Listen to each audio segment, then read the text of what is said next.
High students, প্রত্যেককে স্বাগত জানিয়ে লেটস এক্সপার্ট ইন সায়েন্সে দশম শ্রেণীর গণিতের দ্বিতীয় অধ্যায় অর্থাৎ সরল সুদের অঙ্কগুলো নিয়ে চলে এলাম।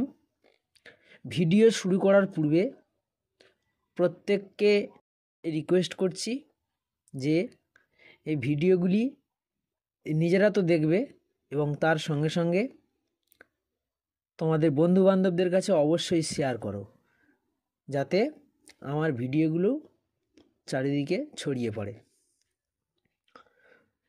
তো চলো আজকের অঙ্ক শুরু করা যাক। এই সরল সুদের অঙ্কগুলো শুরু করার আগে কয়েকটি জিনিস বলি, একটু লক্ষ্য করো। মনে করো তোমার কাছে 100 টাকা ছিল। এই সরল সূত্রটা কি সেই জিনিসটা আগে ভালো করে বুঝে নাও। মনে করো তোমার কাছে 100 টাকা আছে।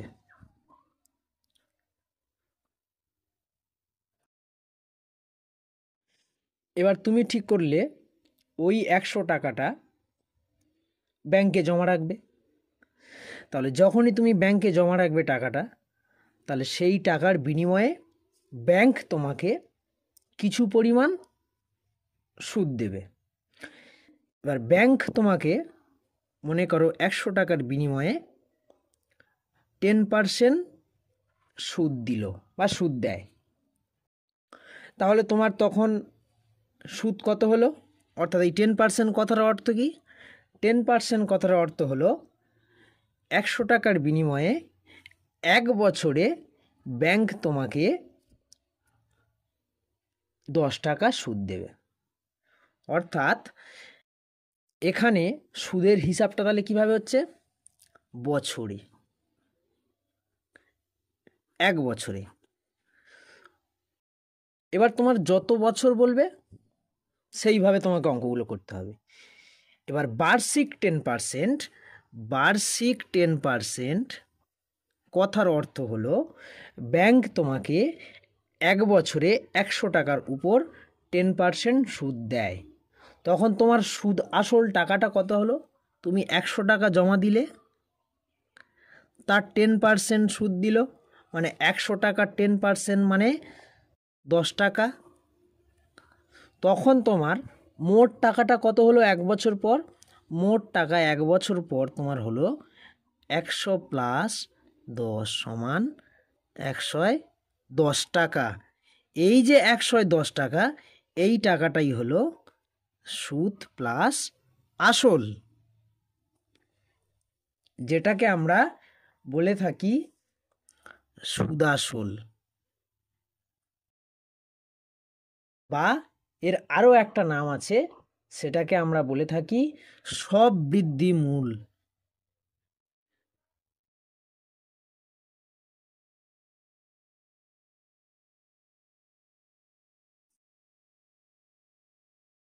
সেটাকে আমরা বলে থাকি সববৃদ্ধি মূল। তাহলে এই গেল সরল সুদের সিম্পল ক্যালকুলেশন। এবার আসি সরল সুদের অঙ্কগুলো করার জন্য একটা সূত্র এখানে প্রয়োজন হয়, একটাই মাত্র সূত্র এখানে প্রয়োজন হয়, যেই সূত্রটা হচ্ছে সরল সুদ, যেটাকে আমরা আই দ্বারা ইন্ডিকেট করে থাকি। অর্থাৎ সিম্পল ইন্টারেস্ট, সরল সুদ সিম্পল ইন্টারেস্ট, সেই ইন্টারেস্টের আই দিয়ে আমরা কিন্তু সরল সুদকে ইন্ডিকেট করি। এই সরল সুদ আই সমান সমান সূত্রটা হলো PTR/100। অর্থাৎ পি হলো মূলধন বা আসল বলি আমরা, মূলধন বা আসল, যেটাকে ইংরেজিতে বলা হয় প্রিন্সিপাল। টি সমান সময় বা যেটাকে আমরা বলি ইংলিশে টাইম। আর আর হলো সুদের হার, সুদের হার, যেটাকে আমরা বলি রেট, ইন্টারেস্ট রেট। সেই ইন্টারেস্ট রেটের আর হলো সুদের হার। তাহলে পি সমান মূলধন বা আসল, টি সময়কে ইন্ডিকেট করছে টাইম, আর আর হলো রেট, ইন্টারেস্ট রেট, সুদের হারকে ইন্ডিকেট করা হয়। এটাই ছিল বা এটাই হচ্ছে এই সরল সুদ বা সিম্পল ইন্টারেস্টের একটা সূত্র। এই একটা সূত্র দিয়েই কিন্তু আমাদের এখানে অঙ্কগুলো আমরা ক্যালকুলেট করব। তো চলো এখন এবার একে একে অঙ্কগুলো সলভ করি। চলো প্রথম একের দাগের অঙ্কটা কি বলছে দেখি। একের দাগের অঙ্কটা বলছে, দুই বন্ধু একসঙ্গে একটি ছোট ব্যবসা চালাবার জন্য বার্ষিক 12% সরল সুদের হারে একটি ব্যাংক থেকে 15,000 টাকা ধার নিলেন। 4 বছর পরে ওই টাকার জন্য তাদের কত টাকা সুদ দিতে হবে হিসাব করে লিখি। তাহলে এখানে দেখতে পাচ্ছি আমাকে প্রথমে এখান থেকে অঙ্কে কি কি দেওয়া আছে সেগুলোকে আমি প্রথম এক এক করে লিখে ফেলবো। দেখো 15,000 টাকা ধার নিয়েছে, তাহলে মূলধন বা আসল পি সমান সমান কি 15,000। তাহলে ওটাকে লিখে ফেলি প্রথমে। আসল পি সমান 15,000 টাকা। নেক্সট সরল সুদের হার,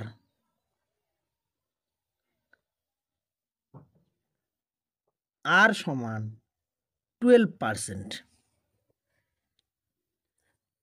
এবং সময় টি সমান 4 বছর। এই তিনটে জিনিস আমাকে দিয়ে দিয়েছে, দিয়ে আমার বলছে যে 4 বছর পরে ওই টাকার জন্য অর্থাৎ 15,000 টাকার জন্য আমাকে কত টাকা সুদ দিতে হবে সেটা কিন্তু আমাকে হিসাব করতে হবে। তাহলে আমরা কি জানি, আমরা জানি যে সরল সুদ আই সমান পিটিআর বাই 100। তাহলে পির মান 15,000 ইন্টু টির মান 4 বছর ইন্টু আর এর মান 12 বাই 100। তাহলে এটাকে প্লেন সিম্পল ক্যালকুলেট করব, করে আয়ের মান নির্ণয় করব। দেখো এখান থেকে দুটো শূন্য, এখান থেকে দুটো শূন্য কেটে দিলাম। তাহলে আমার হচ্ছে 150 ইন্টু 4 ইন্টু 12। তাহলে এটাকে ক্যালকুলেট করলে কত পাচ্ছি, যে 4 15 60 আর 6 12 72। তাহলে দুটো শূন্য, এত টাকা। তাহলে এই আমার 4 বছরের সরল সুদ পেয়ে গেলাম যে 7,200 টাকা। এবার অ্যান্সারটা লিখে ফেলবো।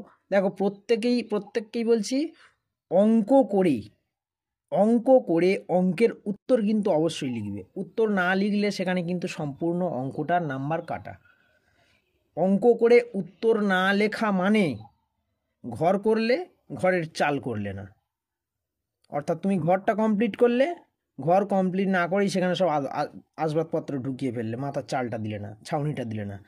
অঙ্ক করে অঙ্কের উত্তর না লিখলে কিন্তু ওই সেম প্রবলেম, ওখানে কোনোই নাম্বার পাবে না। সেজন্য অঙ্ক করে সবসময় অঙ্কের উত্তরটা লিখতে হবে।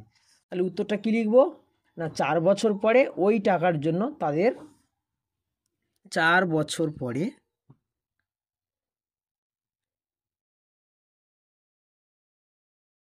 ওই টাকার জন্য তাদের 7,200 টাকা সুদ দিতে হবে। চলো নেক্সট 2 দাগের অঙ্কটা কি বলছে। 2005 সালের 1 জানুয়ারি থেকে 27 মে পর্যন্ত বার্ষিক 6% সরল সুদের হারে 2,000 টাকার সুদ কত হবে নির্ণয় করি। কি বলছে, তাহলে এখানে কি কি দেওয়া আছে, আসল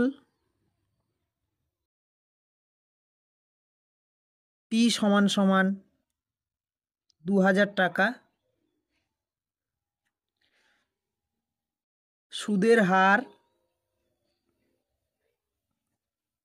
আর সমান 6%, এবং টাইমটা এখানে ইম্পর্টেন্ট যে জিনিসটা দিয়ে দিয়েছে 2005 সালের 1 জানুয়ারি থেকে 27 মে পর্যন্ত।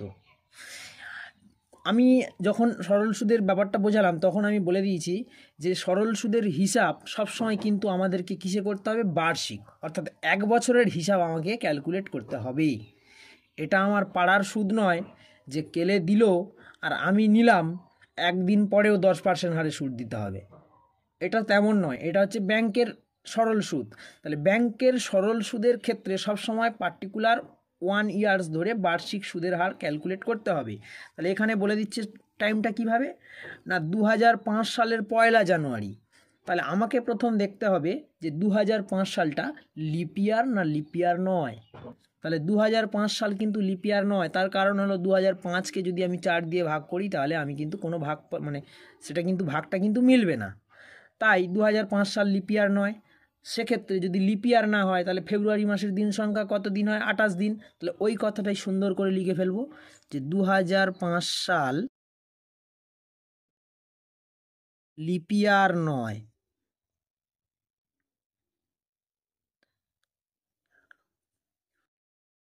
তাই ফেব্রুয়ারি মাস সমান 28 দিন।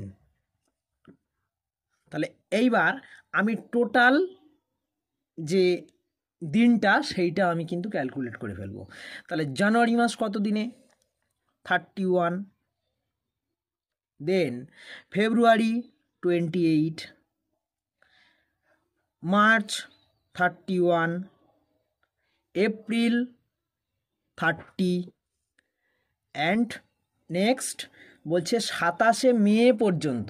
তাহলে কিন্তু আমি 27 তারিখটা ধরবো না, যেহেতু 27 মে পর্যন্ত আমি 27 তারিখে গিয়ে যখন ইন্টারেস্ট জমা দেব তখন কিন্তু 27 তারিখের ইন্টারেস্টটা সে নেবে না। তাই আমার 26 তারিখ পর্যন্ত নিতে হবে। তাহলে এখানে আমি ধরলাম কত, 26। টোটাল আমার কত দিন পাচ্ছি, 31, 62, 30, 92, 28, 120, 26, 146 ডেজ। তাহলে এটা তো আমি পেলাম দিনে, কিন্তু আমার করতে হবে বার্ষিক, বছরে। তাহলে সময় টি সমান 146 ডিভাইডেড বাই, এটাকে যদি বছরে কনভার্ট করি 365, এত বছর। এইবার আমি যেমন যে সূত্র জানি সেই সূত্রে আমি এখানে সেই সূত্রটাকে অ্যাপ্লাই করব। অর্থাৎ আমরা জানি আই সমান পিটিআর বাই 100, পি হচ্ছে 2000,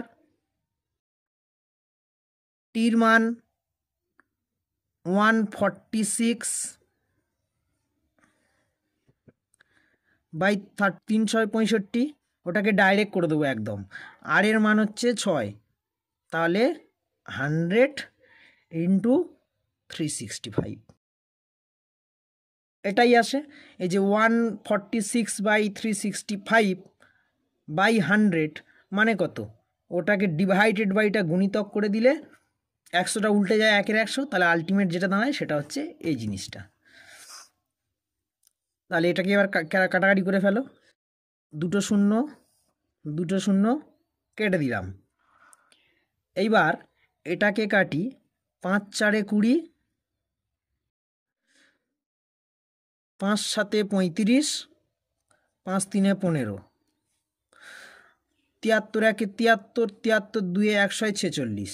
তাহলে ওভারঅল কত পাচ্ছি, 4 2 8, 8 6 48 টাকা।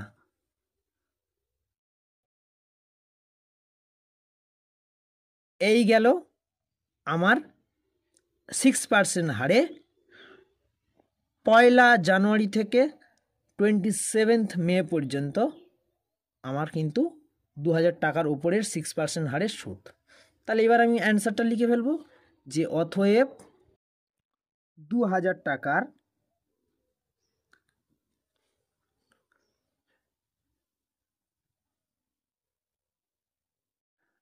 সুদ হবে টাকা।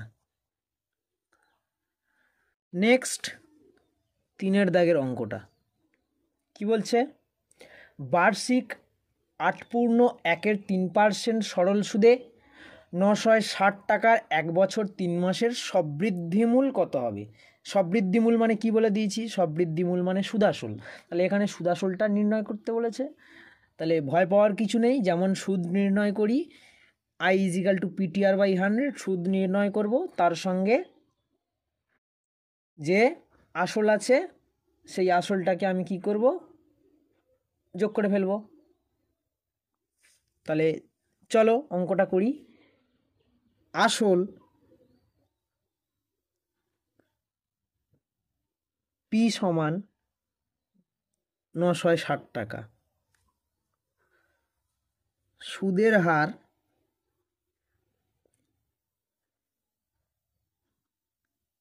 R = 8.1%, মানে কত হচ্ছে 3 × 24, 25/3%। সময় 1 বছর 3 মাস। এই 1 বছর 3 মাসটাকে কিন্তু আমাকে ওভারঅল আলটিমেট যেটা আমি বছরে কনভার্ট করতে হবে। তাহলে 1 বছর মানে কত মাস? 12 মাস। 12 মাস আর 3 মাস 15 মাস। 15 মাস সমান কত বছর? 15/12, মানে আমার হচ্ছে 5/4 বছর, মানে 3 5 15, 3 4 12, এত বছর। এইবার আমি কি করব, সূত্র অ্যাপ্লিকেশন করব, যে সুদ I = PTR/100, টির মান 960 ইন্টু টির মান কত পাচ্ছি 5/4, আর এর মান 25/3 divided by 100। 960 into 5 into 25 by 100 into 4 into 3। এইটাকেই আমি কি করব, কাটাকাটি করে ফেলব। 0 0 কাটলাম, 5 1 5, 5 2 10, 4 1 4, আর এটা কত পাচ্ছি, যে 4 2 8, 4 4 16, 3 1 3, 3 8 24, 2 1 2, 2 4 8, কত পেলাম? 4 25 100 টাকা। এটা পেলাম আমি সুদ। আমাকে জানতে চেয়েছে সবৃদ্ধিমূল কত। তাহলে আমি উত্তর লিখব, অতএব 1 বছর 3 মাসের সবৃদ্ধিমূল মানে সুদ আসল সমান, আসল হচ্ছে 960, তার সঙ্গে সুদ পেলাম 100, সমান 1060 টাকা। অঙ্ক কমপ্লিট। নেক্সট 4 দাগের অঙ্কটা কি বলছে পড়ে ফেলি। উৎপলবাবু তার জমি চাষের জন্য সমবায় ব্যাংক থেকে বার্ষিক 6% সরল সুদের হারে 3200 টাকা 2 বছরের জন্য ধার নিলেন। 2 বছর পর সুদে আসলে তাকে কত টাকা শোধ করতে হবে হিসাব করে দেখি। তাহলে এখানে আসল টাকা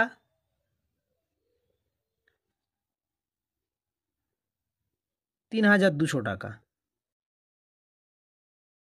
সুদের হার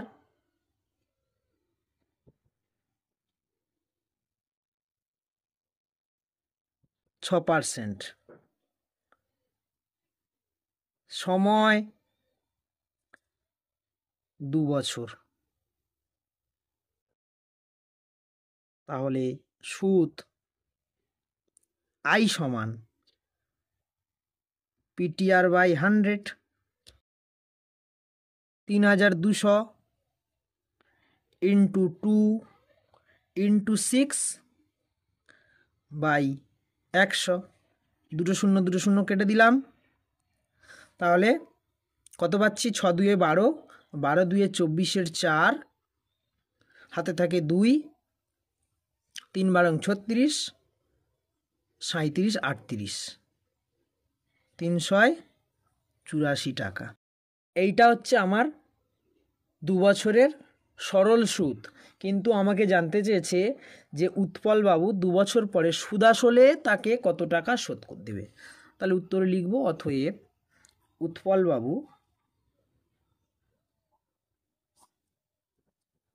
2 বছর পর সুদ আসলে তাকে 3200 প্লাস 384 সমান 3584 টাকা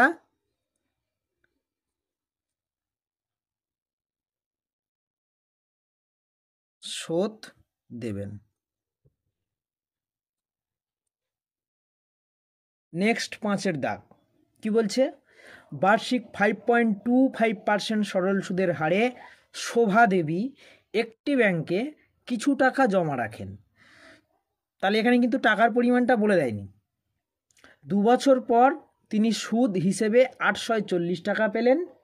তিনি কত টাকা জমা রেখেছিলেন হিসাব করে দেখি। তাহলে এখানে কিন্তু তিনি কত টাকা জমা রেখেছেন ব্যাংকে আসল টাকা সেটা কিন্তু বলে দেয়নি, তাহলে সেটা আমাকে ধরে নিতে হবে। তা আমি লিখব, মনে করি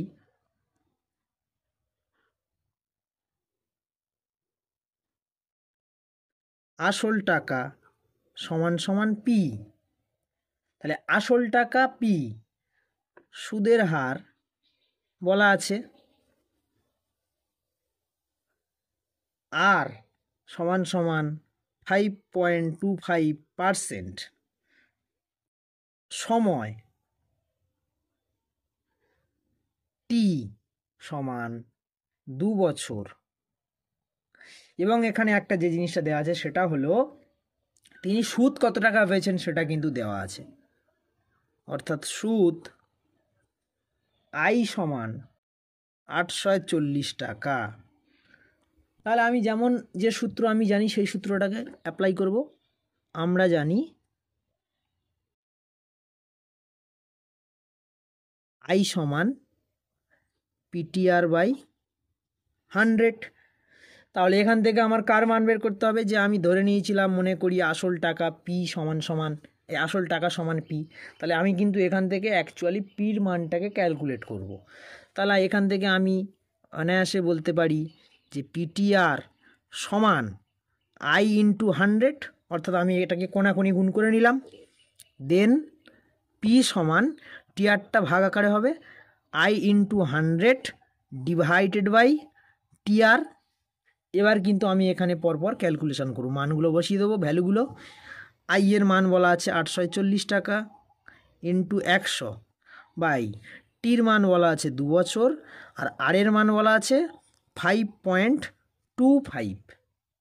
তাহলে এখান থেকে আমি দশমিকটাকে যদি তুলে দিই তাহলে কী দাঁড়ায়? 840 ইন্টু 100 বাই 2 ইন্টু 525, তাহলে ডিভাইডেড বাই 100। তাহলে সেই 100টাকে আমি যদি ভাজিতকটাকে গুণিতক করে দিই তাহলে কি হয়? যে 100 বাই 525, তাহলে 100টা কী হয়? উপরে উঠে যায়। এই গেল। এইবার এটাকে আমি কি করব? প্লেন ক্যালকুলেশন করব। করে ফেলি প্লেন ক্যালকুলেশন। 5 দিয়ে কাটি, 5 2 10, 0, 5 1 5, 5 5 25, 2 1 2, 2 10 20। আবার এটাকে 5 দিয়ে কাটি, 5 20 100, 5 2 10, 5 1 5। আর এটা কাটে আমার যে 4 1 4, 4 2 8, অর্থাৎ আমি যদি 21কে কাটি 4 দিয়ে তাহলে 84 আর 0 40। তাহলে আমি ওভারঅল কত পাচ্ছি? 40 ইন্টু 10 ইন্টু 20 মানে 400 আর 20 মানে 8000 টাকা। এটা গুণ করলে হয় 4 1 4, 4 2 8, আর 3খানা শূন্য, তাহলে 8,000 টাকা। তাহলে আমার পির মান বের করতে বলেছিল, অর্থাৎ আমি আসল যেটা ধরে নিয়েছিলাম আসলটা আমার বলে দেয়নি, তাহলে আসলটা বেরিয়ে গেল যে পি সমান 8,000 টাকা। তাহলে আমি উত্তর লিখে ফেলবো যে তিনি কত টাকা জমা রেখেছিলেন আমার জানতে চেয়েছে, অতএব তিনি 8,000 টাকা জমা রেখেছিলেন।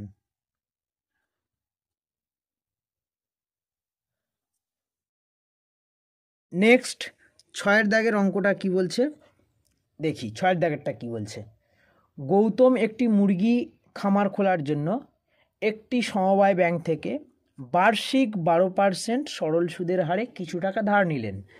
প্রত্যেক মাসে তাকে 378 টাকা সুদ দিতে হয়। ভালো করে শোনো, প্রত্যেক মাসে তাকে 378 টাকা সুদ দিতে হয়।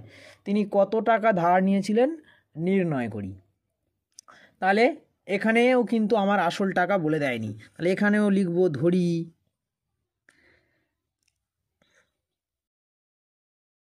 আসল সমান পি টাকা, আসল টাকা সমান পি, এবং সুদের হার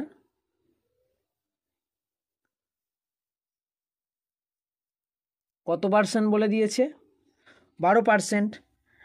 আর প্রত্যেক মাসে তিনি সুদ হিসাবে কত টাকা দিয়েছেন, 378 টাকা, অর্থাৎ এক মাসে তিনি সুদ হিসেবে দিয়েছেন 378 টাকা। তাহলে আমাকে এখানে বার্ষিক সুদের হার ক্যালকুলেট করতে হবে। তাহলে এক বছরে তিনি কত সুদ দিলেন, তাহলে লিখব এক মাসের সুদ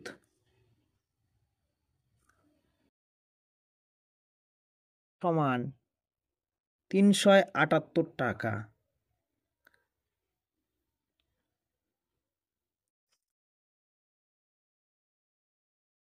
12 মাসের সুদ সমান 378 ইন্টু 12 সমান, তাহলে এটাকে গুণ করে ফেলি। 8 12 96, 6 হাতে থাকে 9, 7 12 84, 84 আর 9 93 3 হাতে থাকে 9, 3 12 36, তাহলে 36 আর 9 কত পাচ্ছি 45, তাহলে 4,536 টাকা।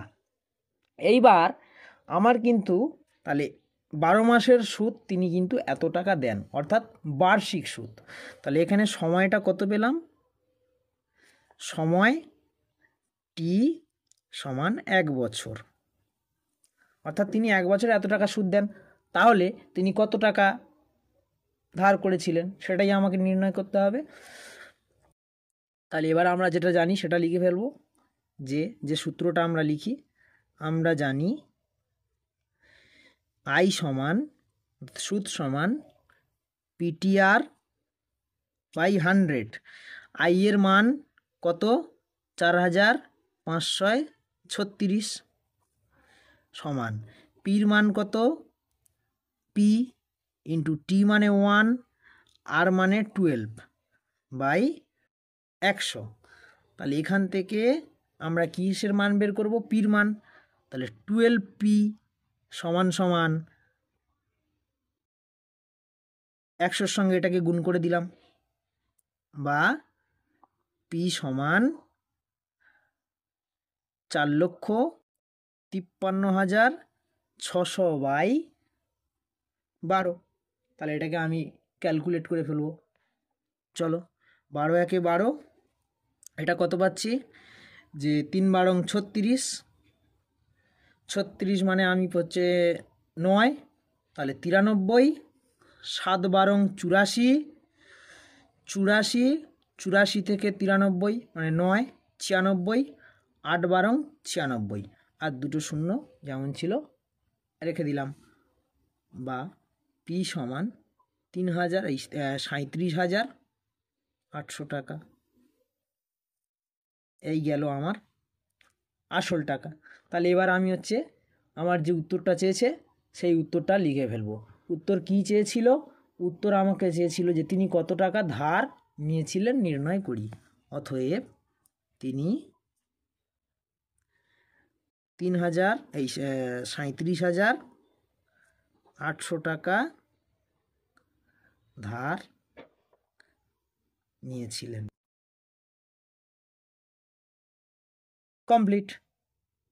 আজকের মতো এখানেই শেষ করছি ভিডিওটা।